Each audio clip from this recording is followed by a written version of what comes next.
बिस्मिल्लाहिर्रहमानिर्रहीम। आज इंशाअल्लाह हम इल्म सर्फ़ का तीसरा सबक शुरू करते हैं और इस्तिलाहात आज भी इंशाअल्लाह इस्तिलाहात पढ़ते हैं। तनवीन किसको कहते हैं? तनवीन दो ज़बर दो ज़ेर दो पेश को कहते हैं। दो ज़बर को दो ज़बर तनवीन कहते हैं। ये दो ज़बर तनवीन है, दो ज़बर तनवीन। और ये जो ऊपर वाले हैं दो पेश, इसको दो पेश तनवीन कहते हैं। और ये जो नीचे हैं इसको दो ज़ेर तनवीन कहते हैं। और अगर कोई सिर्फ तनवीन कहे तो तनवीन में तीनों आ जाएगा, दो ज़बर दो ज़ेर और दो पेश,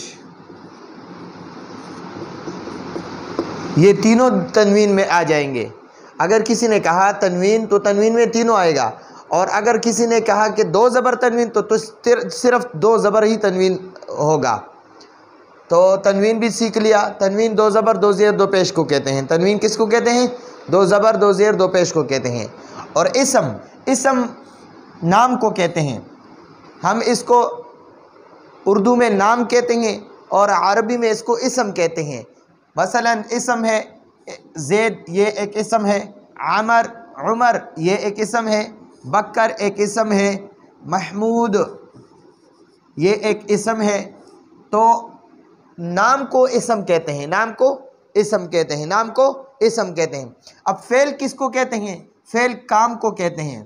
यानी जितने भी काम है, उठना एक काम है, बैठना एक काम है, चलना एक काम है, लिखना एक काम है, हर काम को फ़ेल कहते हैं। और यानी काम, जितने काम है, जितने काम के नाम है उसको फ़ेल कहते हैं।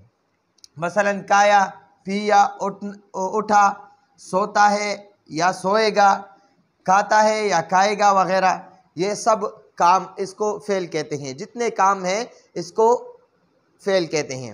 अब ज़माना वक़्त को कहते हैं। ज़माना वक़्त को कहते हैं। जितने औक़ात हैं इसको ज़माना कहते हैं। और ज़माने हमेशा तीन ही होते हैं। एक गुज़रा हुआ ज़माना, अभी एक मिनट पहले हमने जो बात किया वो गुज़र गया, तो वो गुज़रा हुआ ज़माना है। अब एक मैं बोल रहा हूँ, ये बोर्ड पे लिखता हूँ, तो ये जो है ये मौजूदा ज़माना है। मौजूदा, इसको हाल कहते हैं, मौजूदा ज़माना। और एक अभी हमने काम शुरू नहीं किया या शुरू करेंगे, करने वाले हैं, अभी शुरू नहीं किया, तो इसको मुस्तक़बिल, आने वाला ज़माना, आने वाले ज़माने को मुस्तक़बिल कहते हैं। तो वक़्त ज़माना किसे कहते हैं? वक़्त को कहते हैं। ज़माना वक़्त को कहते हैं। और वक़्त तीन है। कितने हैं? तीन हैं। एक गुज़रा हुआ ज़माना, तो इसको अरबी में माजी कहते हैं। माजी, इसको गुज़रा हुआ ज़माना भी कहते हैं, माजी भी कहते हैं। इंग्लिश में इसको पास्ट कहते हैं, पास्ट। अब एक मौजूदा ज़माना है। मौजूदा ज़माने को हाल भी कहते हैं और इसको मुज़ारे भी कहते हैं, मुज़ारे। और एक आने वाला ज़माना, तो इसको मुस्तक़बिल भी कहते हैं, मुस्तक़बल भी कहते हैं, मुस्तक़बिल। और इसको भी मुज़ारे कहते हैं। हाल को भी मुज़ारे कहते हैं, मुस्तक़बिल को भी मुज़ारे कहते हैं। ये दोनों मुज़ारे में आते हैं, ठीक है। अब ज़माना वक़्त को कहते हैं। वक़्त तीन है।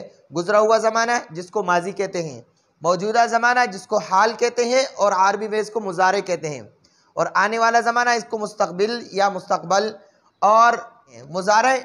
ये दोनों जो है हाल और मुस्तक़बिल, ये दोनों मुज़ारे हैं। हाल और मुस्तक़बिल दोनों मुज़ारे हैं। जब कोई कहता है मुज़ारे, तो मुज़ारे में दोनों आ जाएगा। अब जो है ना हमारे पास अरबी में दो अल्फाज, यानी तीनों ज़मानों के लिए दो अल्फाज इस्तेमाल होंगे। एक माजी गुज़रे हुए ज़माने में के लिए, और मुज़ारे दो ज़मानों के लिए इस्तेमाल होगा। एक हाल के लिए इस्तेमाल होगा, यानी मौजूदा ज़माना, मौजूदा। और ये मुज़ारे जो है ये मुस्तक़बिल यानी आइंदा के लिए भी,